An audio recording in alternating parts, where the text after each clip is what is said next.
પ્રિય મિત્રો, શું તમે જાણો છો કે આ દુનિયામાં હવે પછીની સૌથી મોટી અલૌકિક ઘટના કઈ બનવાની છે? તે ઘટના તો વાદળો પર પ્રભુ ઈસુ ખ્રિસ્તનું આગમન છે.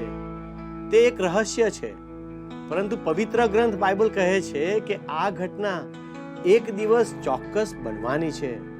શું તમે ઈસુને મળવા તૈયાર છો?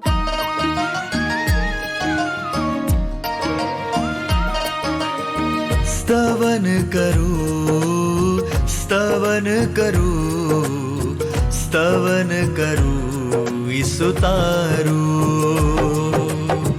वचन सुनीने ग्रहण करूं सहु તેને પંથે ચાલું. સ્તવન કરું, સ્તવન કરું, સ્તવન કરું ઈસુ તારું. પ્રિય મિત્રો, અમારા તરફથી આપ સૌને પ્રેમભરી શુભેચ્છાઓ. મને આશા છે કે અમારા સ્તવન કાર્યક્રમ મારફતે તમે ઈશ્વરના વચનો પ્રત્યે વિશ્વાસ અને પ્રેમમાં વૃદ્ધિ પામી રહ્યા છો.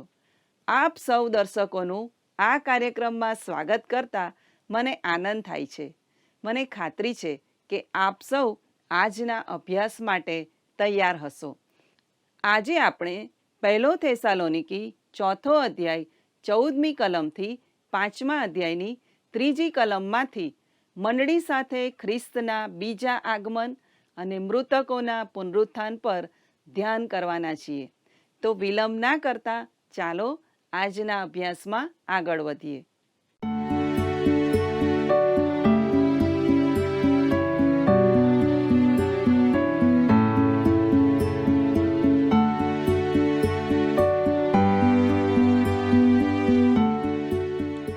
કેમ છો દર્શક મિત્રો?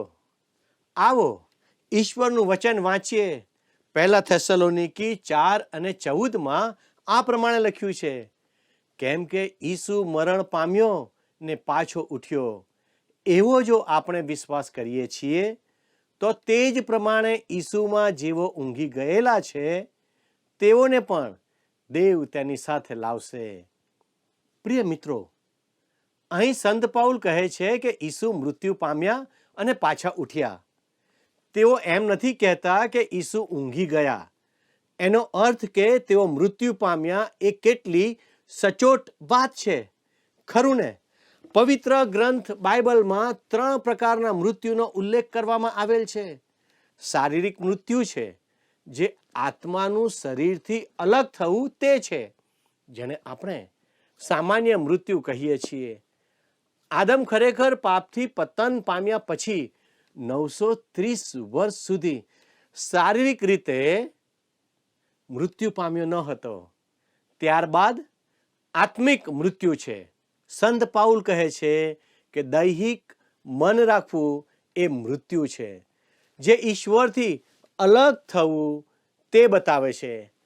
એદનવાડીમાં માણસ સાથે આવું જ બન્યું હતું, જ્યારે ઈશ્વરે કહ્યું હતું કે માનવી જે દિવસે ફળ ખાશે તે દિવસે મૃત્યુ પામશે.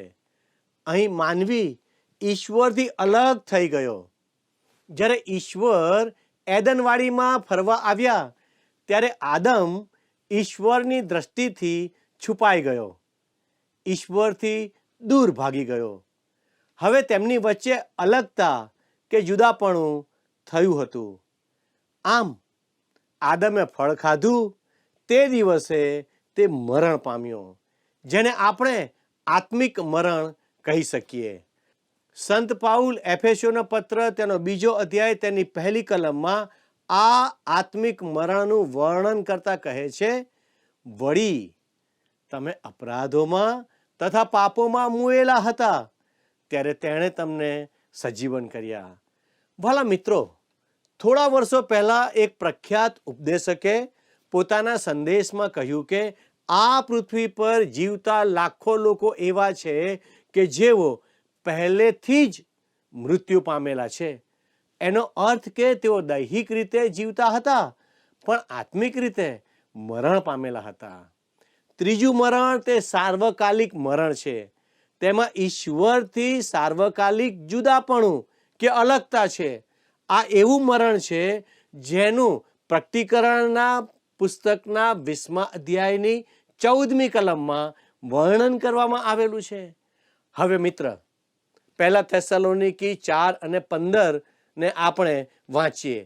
કેમ કે અમે પ્રભુના વચનથી તમને કહીએ છીએ કે પ્રભુના આવતા સુધી આપણામાંના જેઓ જીવતા રહેનારા છે તેઓ ઊંઘી ગયેલાઓની પહેલા જનારા નથી. વહાલા મિત્રો, પ્રભુના વચનથી પ્રેરિત પાઉલ ખાતરી આપે છે અને તેઓને જણાવવા માંગે છે કે જેઓ ખ્રિસ્તમાં મરણ પામેલા છે તેઓ ઈસુ ખ્રિસ્તના ગગનગમનના ભાગીદાર બનશે. આપણે જો જીવિત છીએ અને પ્રભુના આગમન સુધી જીવતા રહેનારા છીએ તેઓ ઊંઘી ગયેલાની પહેલા આકાશમાં જશે નહીં, પણ હકીકતમાં જેઓ ખ્રિસ્તમાં મરણ પામેલા છે તેઓનું પ્રથમ ગગનગમન થશે. તે પછી 16મી કલમ આ પ્રમાણે જણાવે છે, કેમ કે પ્રભુ પોતે ગર્જના સહિત, પ્રમુખ દૂતની વાણી સહિત તથા દેવના રણશિંગડા સહિત આકાશમાંથી ઉતરશે અને ખ્રિસ્તમાં જેઓ મુએલા છે તેઓ પ્રથમ ઉઠશે. વહાલા દર્શક મિત્રો, પ્રભુ પોતે સ્વર્ગમાંથી ઉતરશે. કેટલું સરસ કહેવાય કે પ્રભુ દૂતોને મોકલશે નહીં, પણ તે પોતે ઉતરશે.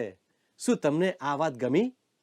ભલા મિત્રો, જ્યારે ઈસુ ખ્રિસ્ત પોતાનું રાજ્ય સ્થાપિત કરવા માટે પૃથ્વી પર આવશે ત્યારે તે પોતાના દૂતોને પૃથ્વીના 4 ખૂણામાં મોકલશે, જેથી પસંદ કરેલા લોકોને ભેગા કરી શકાય.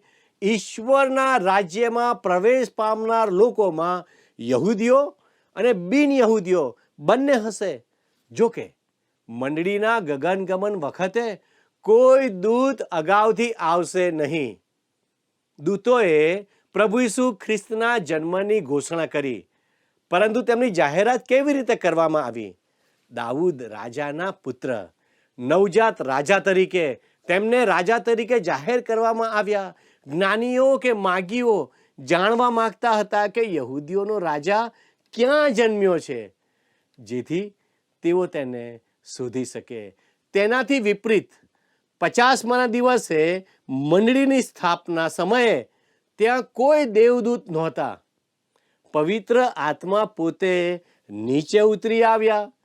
જ્યારે ઈશ્વર તેમની મંડળીને આ દુનિયામાંથી લેવા આવશે ત્યારે ઈશ્વર પોતે સ્વર્ગમાંથી નીચે ઉતરી આવશે. કોઈ દેવદૂત આવીને તેની જાણ કરશે નહીં. વાલા મિત્રો, પ્રભુ ઈસુ પોતે સ્વર્ગમાંથી ગર્જના સહિત નીચે ઉતરશે. આહા મિત્રો, તેમાં આદેશનો અવાજ હશે. આ એ જ અવાજ હશે જેનો ઉપયોગ તેમણે લાજરસની કબર ઉપર ઊભા રહીને કર્યો હતો અને કહ્યું હતું, લાજરસ બહાર આવ. જે યોહાનની લખેલી સુવાર્તા તેના 11મા અધ્યાયની 43મી કલમમાં જોવા મળે છે. ભલા મિત્રો, બીજું આગળ જોઈએ કે પ્રભુ ઈસુ કેવી રીતે આવશે. પ્રમુખ દૂતની વાણી સહિત. ઓહોહો, ત્યાં કોઈ દેવદૂતનો અવાજ નહીં હોય, પણ પ્રભુ ઈસુની વાણી પ્રમુખ દૂતની વાણી જેવી હશે. તેમની વાણીમાં તેમનો મહિમા અને અધિકાર સમાયેલો છે. ભલા મિત્રો, આગળ જુઓ કે પ્રભુ ઈસુ કેવી રીતે આવશે. દેવના રણશિંગડા સહિત. ઓ બાપ રે બાપ, શું ત્યાં રણશિંગડાઓ હશે? અરે ના, પ્રભુનો અવાજ એ રણશિંગડાના અવાજ જેવો હશે. શું આપણે આ વાતની ખાતરી રાખી શકીએ? પ્રકટીકરણનું પુસ્તક તેના પહેલા અધ્યાયની 10મી કલમમાં યોહાન કહે છે, પ્રભુના દહાડે હું આત્મામાં હતો ત્યારે મેં મારી પાછળ રણશિંગડાના અવાજ જેવી મોટી વાણી સાંભળી. તે કોણ છે? તે જોવા માટે તે પાછો ફર્યો અને તેણે મહિમાવાન ખ્રિસ્તને જોયા. તે મહિમાવાન ખ્રિસ્તનો અવાજ તો રણશિંગડાના અવાજ જેવો હતો. વાલા મિત્રો, રણશિંગડું વગાડવા માટે ઈસુને ગાબ્રિએલ કે બીજા કોઈ દૂતની જરૂર પડશે નહીં. શું લાજરસને મરણમાંથી સજીવન કરવા ઈસુએ દૂતોની મદદ લીધી? ના ના ના. તે જ રીતે જ્યારે પ્રભુ ઈસુ પોતાની મંડળીને બોલાવશે ત્યારે મૃત શરીરો કબરમાંથી બહાર સજીવન થઈને બહાર આવશે. ઈસુને કોઈની મદદની જરૂર પડશે નહીં. હવે આપણે આગળની કલમો વાંચીએ. પહેલા થેસલોનિકી 4 અધ્યાય અને 17મી કલમ જણાવે છે, પછી આપણામાંના જેઓ જીવતા રહેનારા છીએ તેઓ ગગનમાં પ્રભુને મળવા સારું તેઓની સાથે વાદળામાં તણાઈ જઈશું અને એમ સદા પ્રભુની સાથે રહીશું. વાલા મિત્રો, અહીં ગ્રીક ભાષાનો મૂળ શબ્દ હાર્પાઝો છે, જેનો અર્થ થાય છે ખેંચી લેવું, ઉચકી લેવું, ઉપાડી લેવું, પરિવહન કરવું અથવા ગગનગમન થવું. મિત્રો, આ આખી પ્રક્રિયા ખૂબ જ વ્યવસ્થિત રીતે થવાની છે. જે વિશ્વાસીઓ મરણ પામેલા છે તેઓ સૌ પ્રથમ ઉઠશે. અહીં સ્ટેફન કબરમાંથી સજીવન થઈને બહાર આવશે.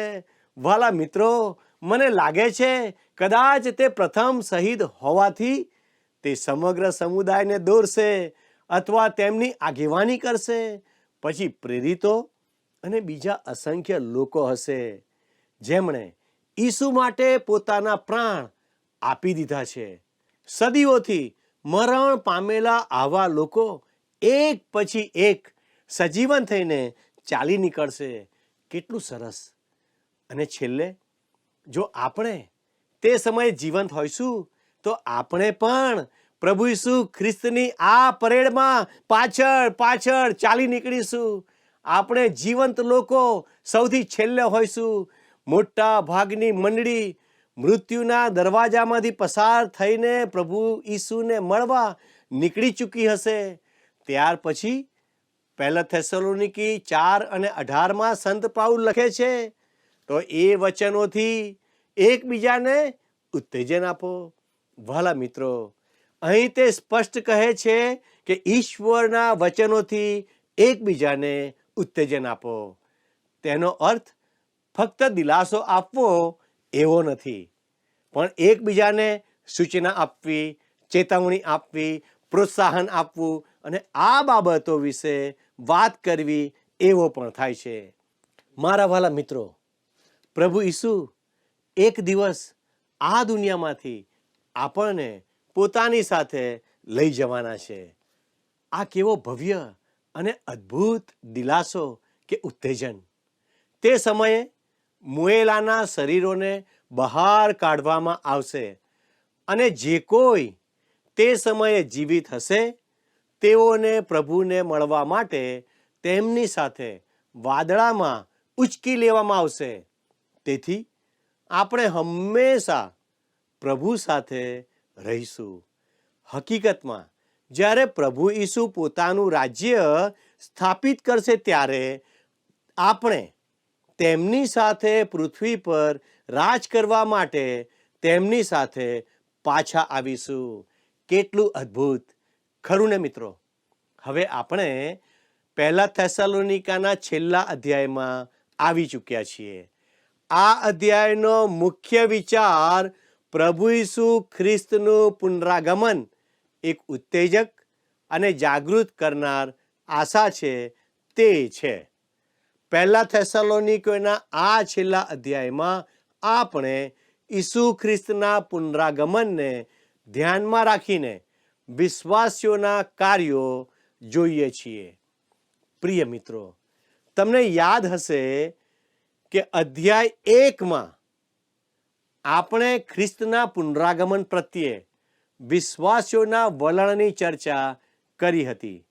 હવે જો વલણ કાર્યો કે કરણીઓ તરફ દોરી જતું નથી તો તેમાં મૂળભૂત રીતે કંઈક ખૂટે છે. ખ્રિસ્તનું આગમન એક ઉત્તેજનદાયક આશા છે જે કાર્યો કે કરણીઓ તરફ દોરી જાય છે. તે તો ખ્રિસ્તના પુનરાગમનને ધ્યાનમાં રાખીને જાગૃત અને સજાગ રહેવા માટેનો એક પડકાર છે. ઈસુ ખ્રિસ્તમાં વિશ્વાસ રાખનાર વ્યક્તિએ ખ્રિસ્તના પુનરાગમનને ધ્યાનમાં રાખીને સજાગ રહેવું જોઈએ, કારણ કે વિશ્વાસીજનો મહાવિપત્તિ કાળની તે ભયાનક રાત્રે પ્રવેશ કરી શકશે નહીં. વહાલા મિત્રો, જેને પ્રભુનો દિવસ તરીકે કહેવામાં આવે છે, તે દિવસ રાત્રિથી શરૂ થાય છે, કારણ કે તે તો સમયને અંકિત કરવાની ઈશ્વરની રીત છે. ઉત્પત્તિમાં પણ તે રીતે શરૂ થાય છે, જ્યાં ઈશ્વર કહે છે કે સાંજ થઈ અને સવાર થઈ. પહેલો દિવસ. અહીં ઈશ્વર રાત્રિના અંધકારથી શરૂઆત કરે છે, પરંતુ તેનું પરિણામ પ્રકાશમાં આવે છે. તેથી મહાવિપત્તિ કાળ ખ્રિસ્તના ભવ્ય શાસન તરફ દોરી જાય છે, જે હજારો વર્ષનું હશે. તેમાં પ્રભુ ઈસુ ખ્રિસ્ત જે ન્યાયપણાના સૂરજ છે, તે આકાશમાં સૂર્યની જેમ પ્રકાશશે. આમ પ્રભુનો દિવસ એ એક અભિવ્યક્તિ છે, જેના વિશે આપણે વિચાર કરવાની જરૂર છે. તો વાલા દર્શક મિત્રો, આવો પહેલા થેસલોનિકી 5:1 નિહાળીએ. પણ ભાઈઓ, સમયો તથા પ્રસંગો વિશે તમને લખવાની કંઈ પણ અગત્ય નથી. મિત્રો, અહીં પાઉલ કહે છે કે સમયો અને પ્રસંગો એ મંડળીની માલિકીના નથી. તે તો આ પૃથ્વીના સર્વ લોકો એટલે યહૂદીઓ અને બિન યહૂદીઓ બંનેના છે, જેઓને પ્રભુના દિવસે બચાવી લેવામાં આવશે. મિત્રો, સમય માટેનો ગ્રીક શબ્દ છે ક્રોનોસ, જેમાંથી આપણને અંગ્રેજી શબ્દ ક્રોનોલોજી મળે છે. સમય અને પ્રસંગો અથવા કાળક્રમ મંડળી માટે નથી. હવે આપણે 5મા અધ્યાયની બીજી કલમ તરફ જઈએ. પહેલા થેસલોનિકી 5:2 આ પ્રમાણે કહે છે, કેમ કે તમે પોતે સારી પેઠે જાણો છો કે જેમ રાતે ચોર આવે છે, તેમ પ્રભુનો દિવસ આવે છે. એનો અર્થ, પ્રભુ ઈસુ ખ્રિસ્ત રાત્રે ચોરની જેમ મંડળી કે પોતાની કન્યા પાસે આવતા નથી. મંડળી પ્રભુના આવવાની રાહ જોતી હોય છે. તમે કદી ચોરની રાહ જોતા નથી, ખરું ને? અને તેને શોધતા પણ નથી. અને જ્યારે તમે તમારા ઘરની બહાર નીકળો છો, ત્યારે દરવાજા પર તેના માટે કોઈ ચિઠ્ઠી પણ મૂકી જતા નથી કે તેને તમારી વસ્તુઓ સરળતાથી મળી રહે. પણ તમે ઘર છોડતા પહેલા બધું તપાસો છો અને ખાતરી કરો છો કે તમારું ઘર બરાબર બંધ છે કે નહીં, જેથી ચોર અંદર આવી શકે નહીં. પ્રભુ ઈસુ મંડળી પાસે ચોરની માફક આવતા નથી, પણ મંડળીને ઉંચકી લીધા બાદ પ્રભુનો દિવસ અચાનક પૃથ્વી પર આવશે અને મહાવિપત્તિ કાળના સમયની શરૂઆત રાતથી થશે. તે પછી અંતે ખ્રિસ્ત આ પૃથ્વી પર વ્યક્તિગત રીતે આવશે. યાદ રાખો મિત્રો, પ્રભુનો દિવસ અચાનક આવશે. આવો આપણે પહેલા થેસલોનિકી 5:3 નિહાળીએ. કેમ કે જ્યારે તેઓ કહેશે કે શાંતિ તથા સલામતી છે, ત્યારે પ્રસૂતાની પીડાની પેઠે તેઓનો અકસ્માત નાશ થશે અને તેઓ બચી નહીં જ જશે. વાલા મિત્રો, શું તમે અહીં સર્વનામમાં ફેરફાર જોયો છે? પહેલી 2 કલમોમાં સંત પાઉલ ભાઈઓ ને સંબોધીને કહી રહ્યા છે, અને તેઓ કહે છે કે તેમને સમયો અને પ્રસંગો વિશે લખવાની જરૂર નથી, કારણ કે તેમને તેની સાથે કોઈ લેવા દેવા રહેશે નહીં. તે સમયે વિશ્વાસીઓ જતા રહ્યા હશે, પરંતુ હવે કલમ 3માં સર્વનામ તેઓમાં બદલાય છે, જ્યારે તેઓ કહેશે શાંતિ અને સલામતી છે. ફરીથી હું પુનરાવર્તન કરું છું કે પ્રભુનો દિવસ એ સમયગાળો છે જે મહાન વિપત્તિકાળથી શરૂ થાય છે અને પૃથ્વી પર ખ્રિસ્તના 1000 વર્ષના શાસન દરમિયાન પસાર થાય છે. પવિત્ર ગ્રંથ બાઇબલ, ઘણા બધા બાઇબલ પાઠ છે જે આ વિશે કહે છે. ઉદાહરણ તરીકે યશાયા પ્રબોધકના પુસ્તકના 12મા અને 13મા અધ્યાયમાં જણાવ્યું છે, જેમ યશાયા 13:9 અને 10 કહે છે, જુઓ, યહોવાનો દિવસ આવે છે, તે દુઃખદાયક, કોપ તથા ઉગ્ર ક્રોધ સહિત દેશને ઉજ્જડ કરવા ને તેમાંથી પાપીઓનો વિનાશ કરવા સારું આવે છે. તે ક્રોધના દિવસ તરીકે શરૂ થાય છે. આકાશોના તારાઓ અને નક્ષત્રો પ્રકાશ આપશે નહીં. સૂર્ય ઉગતા જ અંધરાશે ને ચંદ્રનો પ્રકાશ પડશે નહીં. ભલા મિત્રો, યોએલ પ્રબોધકની ભવિષ્યવાણીમાં આપણને કહેવામાં આવ્યું છે, તે દિવસને માટે અફસોસ, કેમ કે યહોવાનો દિવસ નજીક છે ને તે સર્વશક્તિમાનની પાસેથી વિનાશ રૂપે આવશે. આ વાત યોએલ પ્રબોધકના પુસ્તકના 1 અધ્યાયની 15મી કલમમાં છે. યોએલ પ્રબોધકના 2 અધ્યાયની 2જી કલમમાં તેને અંધકાર તથા ગમગીનીનો દિવસ, વાદળ અને ગાઢા અંધકારનો દિવસ તરીકે વર્ણવે છે. ભલા મિત્રો, જૂના કરારમાં આપણને આ જ ચિત્ર આપવામાં આવ્યું છે. પ્રભુનો દિવસ એ એક એવો સમયગાળો છે જે મહા વિપત્તિથી શરૂ થાય છે અને ખ્રિસ્તના 1000 વર્ષના શાસનકાળમાંથી પસાર થાય છે. જૂના કરારમાં આ એક વિષય છે.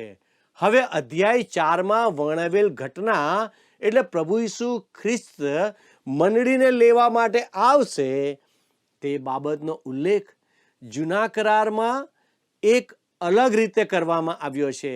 દાખલા તરીકે હનોક અને એલિયા બંનેને પ્રભુ સાથે રહેવા માટે જીવતા જ આકાશમાં ઉપાડી લેવામાં આવ્યા હતા. એ તમને યાદ હશે, ખરું ને? પરંતુ જૂના કરારમાં એવું શીખવવામાં આવ્યું નથી કે પ્રભુ ઈસુ આ પૃથ્વીમાંથી લોકોની કોઈ એક ટુકડીને પોતાની સાથે રહેવા માટે લઈ જશે. પણ આ એક મહિમાવાન અને અદ્ભુત સત્ય તો સૌપ્રથમ ઉપલી મેળીમાં પ્રગટ થયું હતું. યોહાન 14:2 અને 3માં પ્રભુ ઈસુએ શિષ્યોને કહ્યું હતું, કેમ કે હું તમારે માટે જગા તૈયાર કરવાને જાઉં છું, અને જો હું જઈને તમારા માટે જગા તૈયાર કરીશ તો હું પાછો આવીશ અને તમને મારી પાસે લઈ જઈશ, જેથી જ્યાં હું છું ત્યાં તમે પણ રહો. વાલા મિત્રો, હું જાણું છું ત્યાં સુધી પવિત્ર ગ્રંથ બાઇબલમાં આ સત્ય અહીં પહેલીવાર પ્રગટ થયું છે અને સંત પાઉલે તેને 1 થેસ્સલોનિકી 4થા અધ્યાયમાં વધારે સારી રીતે દર્શાવ્યું છે.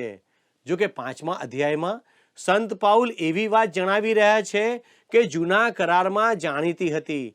જ્યારે તેઓ કહેશે શાંતિ અને સલામતી છે, ત્યારે તેમના પર અચાનક વિનાશ આવશે. તે દુનિયા માટે એક મોટું આશ્ચર્ય હશે. કદાચ તેઓએ તેની અપેક્ષા રાખી નહીં હોય, પણ પ્રભુ ઈસુએ તેના વિશે ચેતવણી આપી હતી. કોઈ માણસ કોઈ પણ પ્રકારે તમને ભમાવે નહીં. દુનિયા શાંતિના મહાન યુગ એટલે પ્રભુ ઈસુના 1000 વર્ષના શાસનમાં પ્રવેશવાની અપેક્ષા રાખે છે, પરંતુ તેઓ પોતાને મહાવિપત્તિમાં ડૂબેલા જોશે, જેમાં દુનિયાએ ક્યારેય જોયું નથી તેવું સૌથી મોટું યુદ્ધ સામેલ હશે.